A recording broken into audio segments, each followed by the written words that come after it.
अहिलेसम्म हर्क साम्पाङको इतिहास के छ भने जो हमसे टकराएगा वो चूर चूर हो जाएगा भने जस्तै हर्क साम्पाङज्यू सब बङ्गालीहरू आफै सिद्धिएका छन्। किनभने हर्क साम्पाङजी ठिक हुनुहुन्छ नि त, उहाँ राम्रो मान्छे। म तपाईँलाई चुनौतीका साथ भन्छु, हर्क साम्पाङज्यूसँग रवि उभिनु हो भने रविले सक्नुहुन्न। लेखेर राख्नुहोस् र बालेन शाह र हर्क साम्पाङसँग टक्कर लिन सक्ने, लोकप्रियतामा टक्कर लिन सक्ने अर्को व्यक्ति अहिले छ। हर्क साम्पाङ भनेको त्यो शक्तिशाल हो जो सानोतिनो आदि तुफानले ढल्दैन।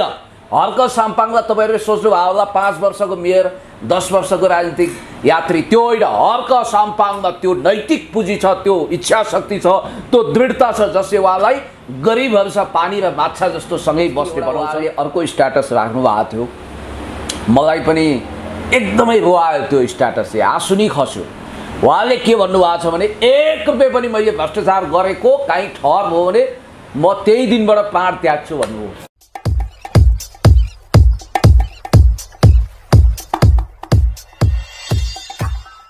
पहिला त म तपाईँलाई धेरै धेरै धन्यवाद दिन चाहन्छु कि हर्क साम्पाङज्यू जस्तो भूमिपुत्र, वास्तविक मानवतावादी र गौरवशाली र महान सोच बोक्ने महामेयर जसको भविष्य निकै उज्जवल छ, उहाँले 24 घण्टा गरिब दुखी अपाङ्ग असहाय रोगी समाजमा हेपिएका उत्पीडितहरूको लागि सोच्नुहुन्छ र उहाँको हृदयमा करुणा दयाको बास छ।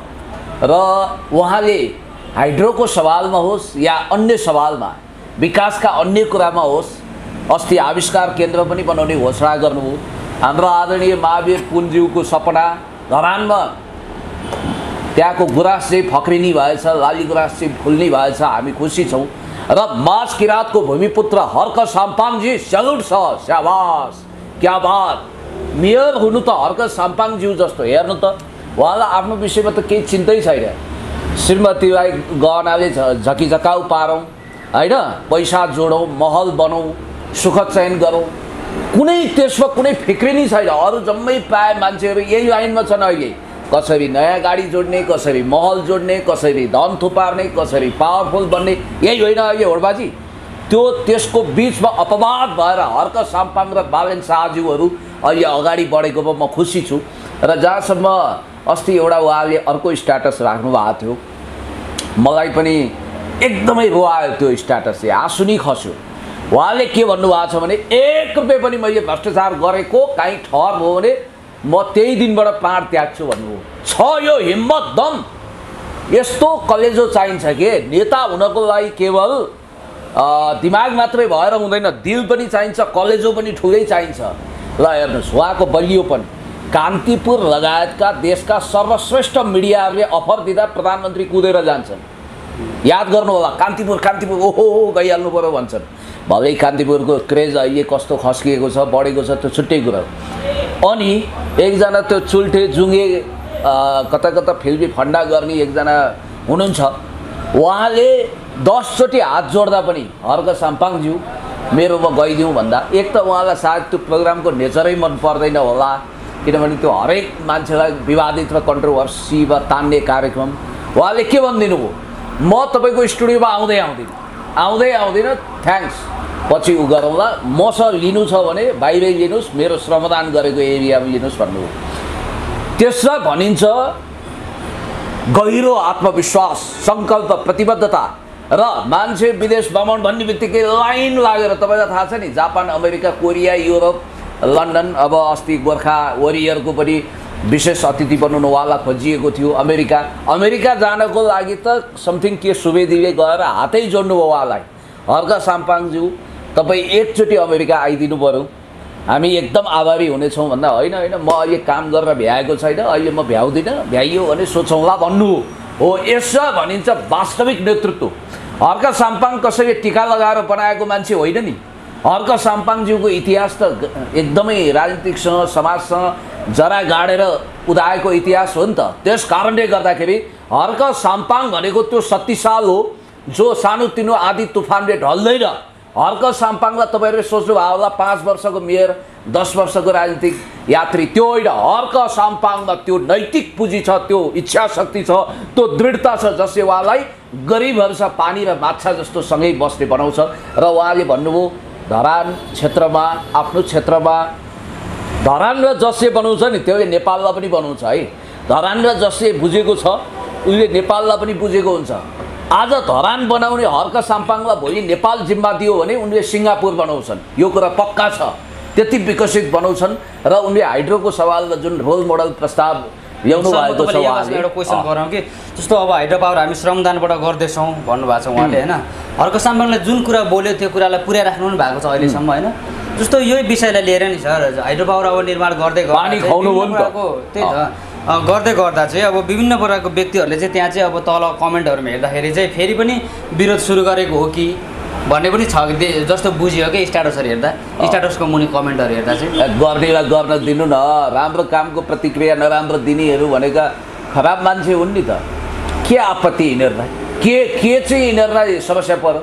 हर्क साम्पाङज्यूले श्रमदानबाट हाइड्रो बनाएर निःशुल्क रूपमा गरिबलाई वितरण गर्छौँ भन्नु जस्तो महान काम खुट्टा ढोग्नुपर्छ उहाँको त। तिनीहरूले गएर उहाँ त यो जीवित भगवान भन्छु के म उहाँलाई। उहाँको जस्तो हृदयमा मानवता कसैको पनि छैन, कमै मान्छेको छ। र याद गर्नु होला आजको मितिमा देशले मागेको पात्र बनेको यो देशमा म एउटा मानिस खोजिरहेछु। हाम्रो के योगी रे ओ उहाँ योगीजीको गीतको खोज नै हर्क साम्पाङजीमा गएर टुङ्गिन्छ। याद गर्नु होला त्यो खोजिरहेको मान्छे हर्क साम्पाङ, आइदर हर्क साम्पाङ और बालेन शाहजी हुन सक्ने सम्भावना बढ्यो। र मैले देखेको कुनै दिन हर्क साम्पाङज्यू र बालेन शाहज्यूले राजनीतिक दल खोलेर मैदानमा आउनु हो भने नि धेरैको घन्टी बज्नेवाला छ, 12 बज्छ। यो नयाँ खोलिएका केही झिल्केहरूको त सर्वनाशै हुन्छ भन्ने मेरो बुझाइ हो। र मलाई जहाँसम्म लाग्छ हर्क साम्पाङज्यूको जस्तो नवीन योजना कार्यशैली र तपाईँलाई के लाग्छ उहाँहरू पनि के एउटा नयाँ पार्टी गठन गरेर देशको लागि के गर्छु भनेर अगाडि बढ्दा राम्रो हो भन्ने होइन? किन सम्भावना त्यही हो।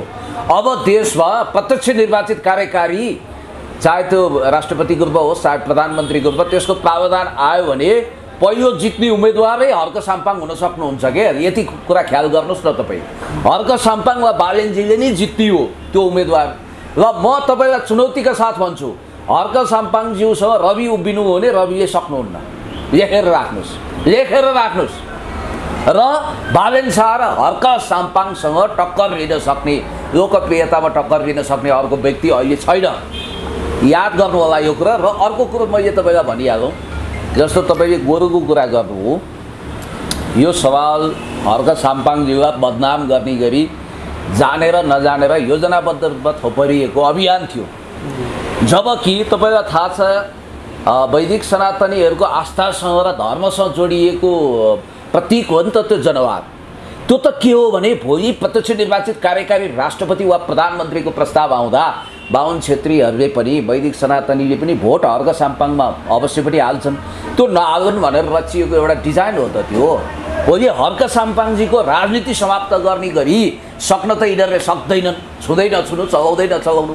तर कहीँ न कहीँ त्यो डिजाइन छ। किनभने आफैलाई गोली हानेर एमएनओले हान्यो, क्रिस्चियनले हान्यो भन्दै दुष्प्रचार गर्ने बनारसी पण्डाहरूकै मानस पुत्रहरू हुन् के यिनीहरू। त्यस कारणले गर्दाखेरि जानेर नजानेर हाम्रा महान देशभक्त किराँती समुदायले पनि यी कुराहरूलाई मिडियामा हाइलाइट गरिदिँदा, किनभने एउटा कुरा त के छ भने नि मित्र, नेपालको कानुन कि तपाईँले संशोधन गर्नु पर्यो, नत्र भने कानुनी प्रावधानमा त त्यसमा सजायको प्रावधान पनि राखिया रहेछ। मेरो त भनाइ के भने खसी बोका काट्नु पनि अपराध हो र गोरु काट्नु पनि अपराध हो। निर्दोष निरपराध प्राणीको हत्या गरेर खाने कामै बन्द गरौँ र यो शाकाहारी अभियान चलाउँ। गढीमाईमा बलि दिएको छ, रगत चढाएको छ, भगवान्ले कहीँ रगत मागेकै छैनन्। त्यसैले मैले भन्न खोजेँ स्याबास हर्क साम्पाङज्यू, कति बुद्धिमत्तापूर्ण तरिकाले उहाँले बोल्नुभयो। उहाँले यो कुराको घुमाउरो रूपमा असन्तुष्टि प्रकट गर्नुभएको छ। हर्क साम्पाङजीलाई पनि लाग्दो हो नि त मेरै क्षेत्रमा ल्याएर यस्तो काम किन भइरहेछ। उहाँ बुद्धिमान मान्छे हो, पढे लेखेको मान्छे हो। फेरि नेपालमा सांसद हुनको लागि स्नातक तहको योग्यता कायम भयो भने हर्क साम्पाङजीको लागि त्यो योग्यता ग्राह्य हुन्छ के। किनभने उहाँले पनि राम्रोसँग स्नातक गर्नुभएको छ, अङ्ग्रेजी पनि राम्रो छ। र मैले भन्न खोजेको कुरा के हो भने हर्क साम्पाङज्यूको लोकप्रियतामा रासनास कसैले गर्नै सक्दैन। किनभने उहाँले जनताको निम्ति कोका खोलाबाट पानी ल्याएर खुवाउनु भयो, वृक्षारोपण गरेर हरियाली फैलाउनु भएको छ। सर मैले यो विषयलाई तपाईँको कुरालाई बिचमा काटेँ। जस्तो कि कतिपयले चाहिँ जस्तै गोरुको मासु खाने विषयलाई लिएर चाहिँ हर्क साम्पाङ हामीले धेरै एङ्गलबाट हेऱ्यौँ तर त्यो कुनै पनि हर्क साम्पाङसँग जोडिएको पाइएन त्यहाँ कुनै पनि कुरालाई होइन यत्तिकै मिडियाहरूले मात्रै नाम ल्याएको पाइयो उहाँको विषयमा चाहिँ तर त्यहाँका पूर्वका अब त्यहाँका भूमिपुत्र आदिवासीहरूले चाहिँ के भन्नुभएको छ भने जस्तो किराँतीहरूले चाहिँ के भन्नुभएको छ भने जस्तो यो त हाम्रो कल्चरमा छ नि त गोरु काटेर खाने त हाम्रो इतिहासमा छ हाम्रो पितृ पूजा गर्दाखेरि त गोरु हामी काट्नु पर्छ भने हामीले गोरु काटेर खानु किन नपाउनु भनेर पनि भन्नुभएको छ कि त्यहाँको किराँतीहरूले सुन्नु न तपाईँले मैले अघि नै यो विषयको जवाब दिइसकेँ शाकाहारी बनौँ कुनै पनि प्राणीको वध हत्या हिंसा नगरौँ प्राणी हत्याको दोष लाग्छ शास्त्रले यसो पनि भन्छ होइन किराँतीहरूको शास्त्र त फेरि भन्दैन नि सर तर अब किराँतीको शास्त्रलाई लागू गर्न त्यहीँ आउनु पर्दैन नि त धरानै ओर्लिनु नपर्ला नि अनि भिडियो किन खिच्ने के एउटा कुरा के भने तपाईँले सुन्नु न होइन न खसी काटेर भोज लगाएको कुरो तपाईँ भिडियो खिचेर हाल्नुहोस् कम्युनिटी भाइलेन्स दिन्छ सोसियल मिडियाले सबै युट्युबले टिकटकले त्यसैले मैले भन्न खोजेको कुरा यति मात्रै हो कि हर्क साम्पाङकै निर्वाचन क्षेत्रमा ल्याएर बवाल प्रोपोगन्डा अझ के पनि गर्न भ्याएछन् भने हर्क साम्पाङजी त सबैको प्रतिनिधि हो नि त तपाईँले मलाई जस्तो मेरै विरोध गर्न मेबो ल्याउनु हो भने नि मैले सुन्नुपर्छ तपाईँले ज्ञापन पत्र मेरो विरोध गर्न म मानव प्रधानमन्त्री भएँ एकछिनको लागि तपाईँले मलाई मेरो विरोध गर्न तपाईँकोले ज्ञापन ल्याउनु हो भने सम्माननीय प्रधानमन्त्रीज्यू यस्तो उस्तो भनेर मलाई तपाईँले भन्नु हो भने पनि मैले सुन्नुपर्ने हुन्छ यहाँ मैले देखेँ खबरदार अहिले धेरै ठाउँमा भिडियो कुदाएको रहेछ त्यो टिकटक हाल्नेमा पनि म भन्छु जसले यो कुराको जिकिर गर्दै गोरु कटुवा अभियान सञ्चालन गरेका थिए उनीहरू हर्क साम्पाङज्यूकोमा जानुभयो र उहाँहरूले जुन मेमो दिनुभयो जुन कुरा त्यहाँ सुनाउनु हर्क साम्पाङजीले त्यसमा यस अर नो केही पनि भन्नुभएको छैन सुनिरहनु भएको छ त सुन्नुको मतलब मान्नु होइन नि त सुन्नुको मतलब त्यसलाई महत्त्व दिनु होइन हर्क साम्पाङजी त्यस्ता कुराको पक्षमा हुनुहुन्न उहाँ सबै धर्म जाति भाषा लिङ्गलाई सम्मान गर्ने एउटा समावेशी चरित्र भएको महामेयर हो महागायक राजेश पाल राईज्यूले त्यतिकै भन्नुभएको छ कि नेपालको एउटा कस्तो माटोले बनेको कस्तो पानीले बनेको कति राम्रो मेयर हो उहाँ त्यसैले म भन्छु आजको मितिमा एउटा देशले खोजेको सन्तान देशले चाहेको भोलिको शासक हर्क साम्पाङज्यूलाई हामीले जसरी पनि बचाउनुपर्छ उहाँलाई जसरी पनि हामीले तमाम खाले बदनाम गर्ने मान्छे अन्ततः आफै सिद्धिन्छन् अहिलेसम्म हर्क साम्पाङको इतिहास के छ भने जो हमसे टकराएगा वो चूर चूर हो जाएगा भने जस्तै हर्क साम्पाङज्यू सब पंगा लिडीहरू आफै सिद्धिएका छन् किनभने हर्क साम्पाङजी ठिक हुनुहुन्छ नि त उहाँ राम्रो मान्छे हो नि त त्यसैले हर्क साम्पाङज्यू बालेन शाहज्यूमाथि हिरो छाप्ने यो काम बन्द गरौँ र कुनै पनि म भन्छु जस्तो आदिवासी मूलवासी धरतीपुत्र आदरणीय किराँत साथीहरूले पनि हर्क साम्पाङज्यूको लोकप्रियतामा क्षति आउला कि उहाँलाई समस्या पर्ला कि किनभने उहाँ राष्ट्र नायक हुने लक्षण लिएर अगाडि बढिरहनु भएको छ र उहाँमाथि कुनै पनि प्रतिकूल प्रभाव नपरोस् भनेर 10 चोटि सोचेर मात्रै धरानमा कदम चाल्दिउँ है म यो भन्छु जस्तो सर त्यो धरानमा गोरु काट्ने विषयमा हर्क साम्पाङको नाम कुनै पनि एङ्गलबाट जोडिएको छैन भन्ने हामीले प्रमाणित गरिरहँदाखेरि चाहिँ थाहा पाइसकेका छौँ र प्रमाणित गरिसकेका पनि छौँ कतिपयले भन्नुभएको छ भने जस्तो नि सर तपाईँ यो गोरु काटेर खानुपर्छ भन्ने किराँती समाजलाई चाहिँ तपाईँ के कस्तो प्रकारको सहानुभूति यो तपाईँ जस्तो जिम्मेवार पत्रकार कस्तो प्रकारको सहानुभूति दिन चाहनुहुन्छ म तपाईँसँग पनि एउटा कुरा के भन्छु भने जुन कुराले समाज डिभाइड गर्छ नि त्यसलाई विवादको विषय बनाउनु हुँदैन जस्तो यो समाजमा धेरै नै तपाईँको समाजमा द्वन्द्व हिंसा अथवा विभाजन गर्ने तत्त्व हुन्छ यस्तो चिजलाई राष्ट्रिय मिडियाहरूले प्राथमिकता दिनु हुँदैन मेरो तपाईँहरूलाई पनि सुझाव करजोरी बिन्ती छ हर्क साम्पाङज्यूले त एकदमै बुद्धिमत्तापूर्ण तरिकाले ब्यालेन्स अपनाउनु हो अनि अर्को मैले तपाईँलाई के भन्नुपर्छ भने हर्क साम्पाङज्यूको सवालमा अब यो गोरुको किस्सालाई छोडिदिउँ किनभने एउटा निर्दोष प्राणीको हत्या हुनु हुँदैन थियो भयो अब यसलाई सभ्य समाजले कुनै पनि हिंसालाई स्वीकार गर्न सक्दैन र शाकाहारी अभियान सुरु गर्नुपर्छ भन्ने मेरो मान्यता हो हाम्रो जिब्रोको स्वादको कारण हामी जनावरहरूको हत्या गर्ने पाप गर्नु हुँदैन यो कुरा म तपाईँलाई भन्छु र अर्को तपाईँलाई के भनौँ भने जस्तो तपाईँलाई मैले भन्न खोजेको हर्क साम्पाङज्यूले अहिले जसरी कामहरू गर्नुभएको छ नि भविष्यको एउटा महान नेताको लक्षण महान शासकको लक्षण उहाँले सुरु गरिसक्नुभयो मर्निङ सोज डे हुने बिरुवाको चिल्लोपात त्यसैले उहाँलाई मिडियाको पनि त्यति धेरै मतलब छैन नातावाद कृपावाद ठ्याम्मै छैन उहाँले जे गर्नुभएको छ जस्तो त्यहाँको कल्चर रक्षाको लागि गर्ने आफ्नो ठाउँमा कामहरू छँदैछ, त्यो आफ्नो ठाउँमा छँदैछ होइन। र नेपाललाई भारतको अभिन्न अङ्ग हो भन्ने एउटा नेपालका यी युट्युबबाट पलाएका टुप्पिएका केही सेलिब्रेटी माता झाँक्री आदि इत्यादि छन् नि, यही कोटीको त्यो धीरेन्द्र शास्त्री भन्ने बागेश्वर बाबाले 8-9 कक्षाभन्दा पढेको पनि छैन, केही पनि छैन। सर हामी त्यो विषयमा कुराकानी गर्नेछौँ, अहिले हामी अन्तिममा हुन्छौँ यो विषय। होइन मैले यो टुङ्ग्याइदिएँ हो, त्यस्तो मान्छेको बारेमा चाहिँ मिडियामा खण्डन हुँदैन। हर्क साम्पाङज्यूले गर्दै नगरेको कुरामा चाहिँ हर्क साम्पाङज्यूलाई जोडेर दुष्प्रचार गर्नेहरू दुष्ट हुन्।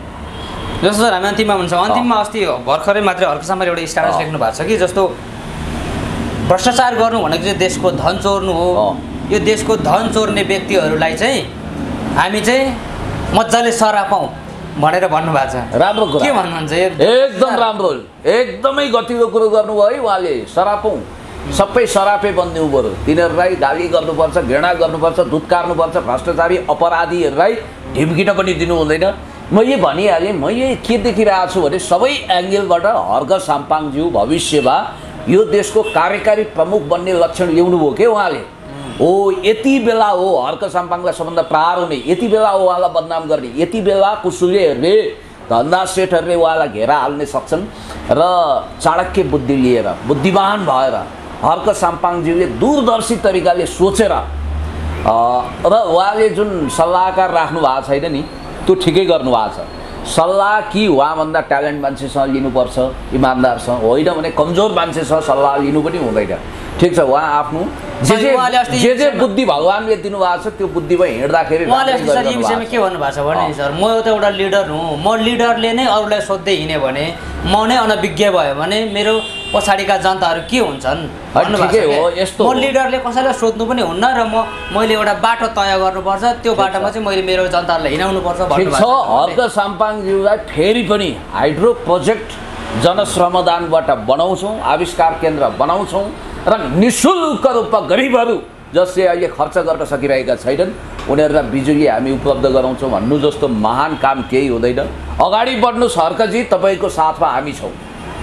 सर अन्तिममा अब चाहिँ अन्तिममा साँच्चै नै अन्तिममा जस्तो हर्क साम्पाङलाई चाहिँ अब हामीले चाहिँ एउटा प्रधानमन्त्रीको रूपमा देख्न चाहिरहेका छौँ कतिपय व्यक्तिले र हामी सबैजनाले पनि, र यसरी उहाँलाई अगाडि बढ्ने क्रममा चाहिँ स्वतन्त्र रूपमा जसरी उहाँ अगाडि बढिरहनु भएको छ, यही बाटोबाट पुग्न चाहिँ उहाँलाई कति सजिलो छ कि पुग्न सम्भव छ कि छैन, कि संसदीय चुनावहरू चाहियो होला प्रधानमन्त्री बन्नको लागि, त बहुमतहरू चाहियो होला, के चाहियो होला, होइन के हो के छ सर तपाईँ? Everything is possible in politics, nothing is impossible भनिन्छ। तर पनि अहिलेको जुन ढङ्गको एउटा वेस्टमिनिस्टर प्रणाली छ, संसदीय दलमा बहुमत ल्याएर वा बहुमतले समर्थन गरेको व्यक्ति नै प्रधानमन्त्री हुने जुन संसदीय परिपाटी छ, यो रहँदासम्म चाहिँ अलिक गाह्रो होला कि अलिक गाह्रो बनाइदिन्छन् नि त, होइन?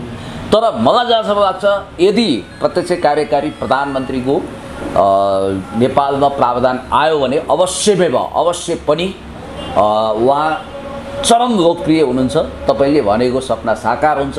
मैले अस्तिदेखि भनेको राष्ट्रपति वा प्रधानमन्त्रीको पद डिजर्भ गर्ने व्यक्तित्व हो भविष्यमा उहाँ। यो नेपालमा शासन गरेर नेपालको काँचुली चेहरा बदल्न सक्ने एउटा महान सोच भएको दूरदर्शी नेता हो हर्क साम्पाङ। त्यसकारण यो इट मे पोसिबल। हस्, thank you sir. Thank you.